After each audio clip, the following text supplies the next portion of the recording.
What's up, everybody? My name is Jeff.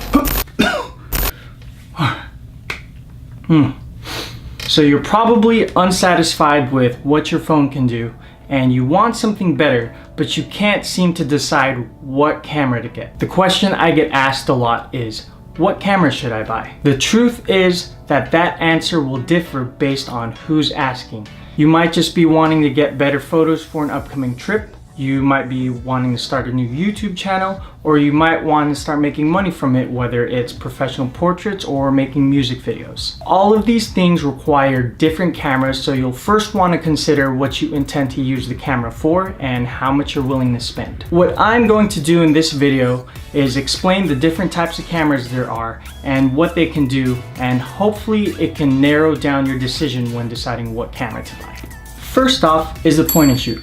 I've personally never had any experience with a point and shoot, but if you just want something a little better than your phone while still being quick and convenient, then the point and shoot is for you. They're perfect for if you want to film your kids playing in the park, taking pictures at Disneyland, and they're also perfect for vlogging. The good thing is you don't have to fiddle around with all the extra settings, and you don't have to carry around any extra lenses. You take it out, snap some photos, and you're done. Quick and easy. Good ones range anywhere from about $200 and up, and you can probably find them at local department stores. Nikon Coolpix, Canon PowerShot, and Sony RX100 are some great point and shoot cameras to look into. Next up, we have GoPro. Now this is the camera that got me into the game in the first place. I bought a GoPro back in 2013, and it was the perfect camera for me because at the time I knew nothing about photo and video, but I loved hiking and doing a bunch of crazy stuff. I'd jump off cliffs with it, go snorkeling with it, I'd even strap it onto my helmet to go rafting, snowboarding, mountain biking, and a bunch of other stuff. Actually, my current default profile picture on Instagram and Facebook was shot on my GoPro. It's a picture of me bungee jumping off a bridge back in 2015, and I don't like changing my profile picture unless I think I can top it. And even with all these new cameras that I have now, I still don't think I've topped it. GoPros are small, rugged, waterproof, and they have that super wide fisheye look. They are the perfect action camera because you can mount them literally anywhere. You can put it on a helmet for first-person view, you can put them on a selfie stick, and you could even bring them in the water. And yes, they take photos too, but I wouldn't recommend taking photos with them because it's a video-focused camera. So if you are the active type who likes doing crazy things, or if you just want something super versatile, then this camera is for you. The cheapest one, called the Hero, goes for about $200 right now, and you get all the basic features that a GoPro gives you. If you want something with more advanced features like shooting 4K, Pro Tune, slow motion, then I'd suggest looking at the Hero 6, which goes for about $400 right now.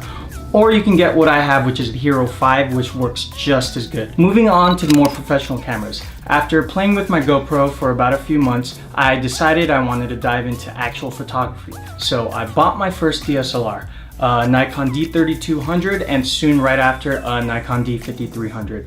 I don't have them anymore since I sold them, but this right here, this is my auntie's Canon 7D, which I can show you as an example. If you're looking for something substantially better than a phone or a point and shoot, then I would suggest looking into getting a DSLR. Now, if you get one, I urge you to try manually adjusting all of the camera settings yourself, because if you only shoot on the green auto setting, then you won't be getting your money's worth.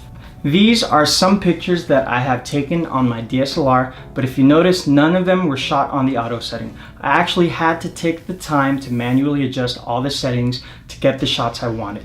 For DSLRs, I recommend looking into brands like Canon or Nikon. The Canon T6i and the Nikon D3400 are the newest models out right now, and they go for a little over $400. But if you don't have that much money to spend, you can always go for the older versions like the Canon T3 or the Nikon D3200, which I used to have.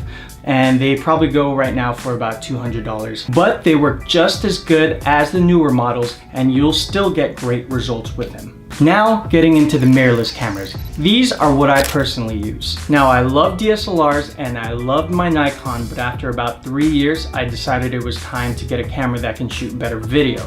So I bought the Sony a6300. What's crazy is despite the size, both of these cameras have the ability to take the same quality picture. You could even argue that the Sony is better. With the DSLR's traditional design, the light enters the camera through a series of mirrors, which you can see right here, before hitting the sensor. But with mirrorless cameras and their new technology, the light enters the camera and hits the sensor directly, which you can see right here, with no mirrors involved. Hence the name mirrorless, and that's what makes it a lot smaller than a DSLR. What I love so much is the electronic viewfinder. On the DSLR, when you're looking in the viewfinder, you're looking through a series of mirrors and you're seeing what's right in front of you.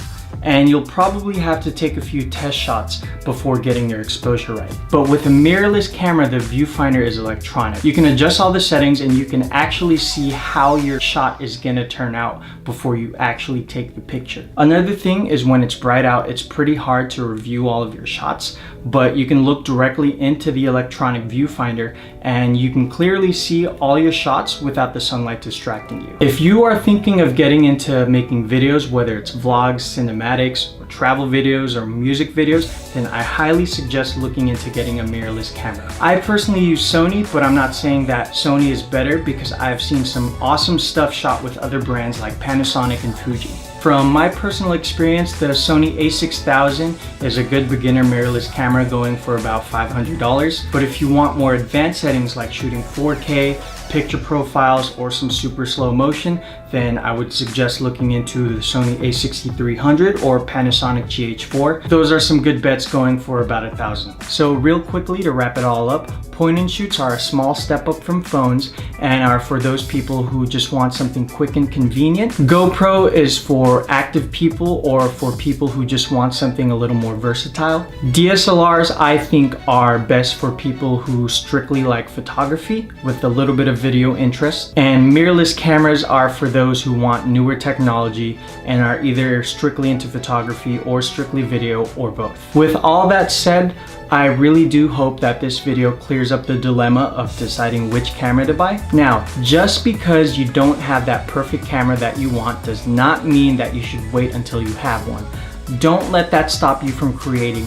Don't let that stop you from starting that YouTube channel you've always wanted to. I have seen some crazy videos shot on an iPhone that look a lot better than some videos shot on expensive cameras. If you don't believe me, I'll put a link in the description below to an iPhone video that blew my mind. What really matters more than the camera itself is the person behind it and how they use it.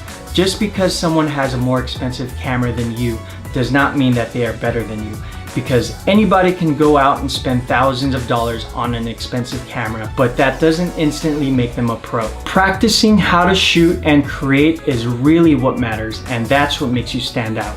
I'd much rather see someone take the time to create something amazing with their iPhone than to see someone else running around with an expensive camera not knowing what they're doing. Whatever camera that you have right now, I suggest using it and creating what you can with it until you're ready to buy a new camera. I created a video discussing the basic shooting techniques that I always go through when creating videos, and I'll put that in the description below. I know this was a long talk, so thank you guys for watching if you made it this far. If you haven't already, don't forget to like and subscribe. This is the second tutorial video that I've made, and I'll be slowly progressing into talking about lenses and video editing, so stay tuned. Again, my name is Jeff Saliba, and I'll catch you guys later.